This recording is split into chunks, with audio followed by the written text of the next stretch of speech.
ভূতের বন্ধু দ্বিতীয় পর্ব। ভূতের প্রথম দেখার দৃশ্যটুকু। রিয়াদ আতঙ্কে কাঁপছিল আয়নার দিকে তাকিয়ে। সে বুঝতে পারল প্রতিচ্ছবির কিছু একটা ভুল ছিল। প্রতিচ্ছবির চোখ যেন অদ্ভুতভাবে জ্বলজ্বল করছে, ঠোঁটের কোণে এক অস্বাভাবিক হাসি। সে পেছন ফিরে তাকালো, কেউ নেই। আবার আয়নার দিকে তাকালো, সে দেখল তার প্রতিচ্ছবি তাকিয়ে আছে, কিন্তু এবার সেটা ধীরে ধীরে তার দিকে হাত বাড়িয়ে দিচ্ছে।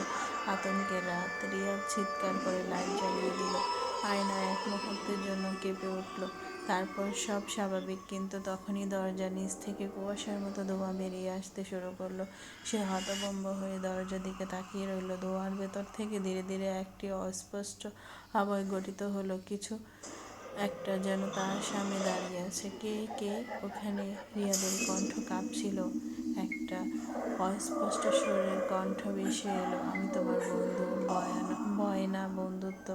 রিয়াদ আতঙ্কে পেছনে সরে গেল, কিন্তু তখনই সেই অভয়টি সম্পূর্ণ স্পষ্ট হলো। একজন তরুণ, দেখতে একেবারে রিয়াদের মতোই, কিন্তু তার চেহারার এক অদ্ভুত শূন্যতা, চোখ দুটো গম্ভীর অন্ধকারের মতো। তার ঠোঁট নড়ছে না, কিন্তু রিয়াদ তার মাথার মধ্যে সেই ফিসফিস করা কণ্ঠ শুনতে পাচ্ছে। তুমি কে? রিয়াদ জিজ্ঞেস করলো। আমি এক সময় তোমার মতোই ছিলাম, কিন্তু এখন আমি শুধু ছায়া। হঠাৎ সেই অভয় এক পা এগিয়ে এলো। রিয়াদও পিছু হাঁটলো। তুমি আমার জায়গা নিয়েছ, এবার আমি তোমার জায়গা নিতে এসেছি।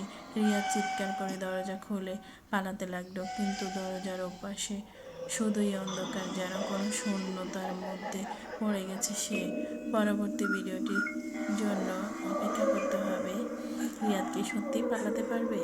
এই ভূতের সাথে কি সম্পর্ক?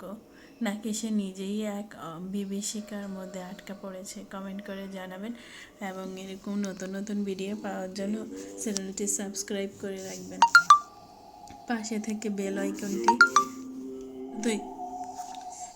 এই ভিডিওটির আরও পর্ব পেতে আমাদের সাথে থাকুন, এবং কি কমেন্ট করে জানাবেন যদি আপনারা দেখতে চান এরকম আরও ভিডিও, তাহলে কমেন্ট করে জানাবেন। আপনাদের কমেন্ট পেলে আমি অনেক বেশি খুশি হয়ে আরও নতুন নতুন ভিডিও পোস্ট করতে পারবো।